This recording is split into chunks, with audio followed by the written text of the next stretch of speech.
soal demam ini, saya lihatnya dua hal. Kalau kita lihat secara positif, ini Cywar media sebelum pertandingan. Memberikan sebuah kelengahan buat Vietnam. Oh, pemain Indonesia ada demam. Ini bisa menciptakan sebuah kelemahan.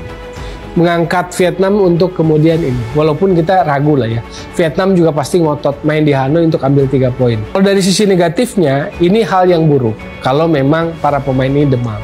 Atau jangan ini dijadikan alasan. Karena saya baca modusnya selalu seperti itu. Alasannya, alasan jam penerbangan, alasan lapangan buruk kan sempat, alasan apa lagi. Jadi selalu begitu polanya. Jadi jangan ini hanya sebagai sebuah alasan. Nggak perlu ada alasan lagi. Sinteyong nggak perlu alasan lagi, timnas Indonesia nggak perlu alasan lagi. Targetnya 3 poin. Pengamat sepak bola Indonesia Bung Toel kembali mengkritik keras Sinteyong. Pria yang sering melontarkan kritik keras itu mengatakan kalau kabar demamnya pemain timnas ada dua sisi.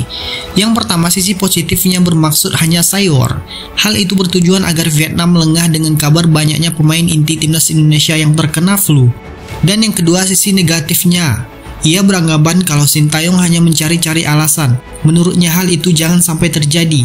Sinteyong harus bekerja keras untuk mendapatkan 3 poin di Hanoi tanpa banyak alasan. Seperti yang kita ketahui, sejumlah pemain timnas Indonesia dikabarkan mengalami demam jelang melawan Vietnam di My Dinh Stadium, Hanoi. Kabar buruknya, pelatih timnas Indonesia Sinteyong mengabarkan ada beberapa pemain yang kini kondisinya cukup parah. Timnas Indonesia saat ini sudah berada di Hanoi untuk menjalani laga keempat grup F putaran kedua kualifikasi Piala Dunia 2026 zona Asia. Laga tersebut dijadwalkan berlangsung di Stadion My Dinh Selasa 26 Maret 2024 mendatang. Setibanya di Hanoi, skuad Garuda langsung menjalani sesi latihan. Sinteyong menjelaskan pada latihan perdananya ia fokus untuk pemulihan. Baru setelah itu dia akan menempa Egy Maulana CS latihan taktikal untuk melawan Vietnam.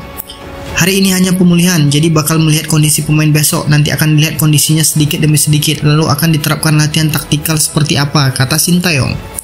Tapi Sinteyong juga memberikan kabar tidak sedap. Pelatih timnas Korea Selatan ini menjelaskan kalau kondisi skuadnya cukup buruk lantaran ada beberapa pemain yang tidak dalam kondisi fit. Seperti yang telah diberitakan sebelumnya, ada beberapa pemain yang memang terkena demam jelang bertolak ke Vietnam kemarin.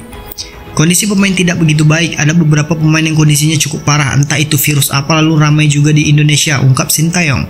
Lebih lanjut, Sinteyong menyampaikan cedera yang dialami Nadeo Argawinata cukup parah sehingga membuatnya memanggil Hernando Ari. Kemudian juga Sandy Walsh dipastikan absen lawan Vietnam karena akumulasi kartu. Pertandingan hari Selasa nanti menjadi laga yang sangat penting bagi kedua kesebelasan, sebab kedua tim wajib meraih kemenangan jika ingin menjaga asa untuk lolos ke putaran ketiga kualifikasi Piala Dunia 2026 zona Asia.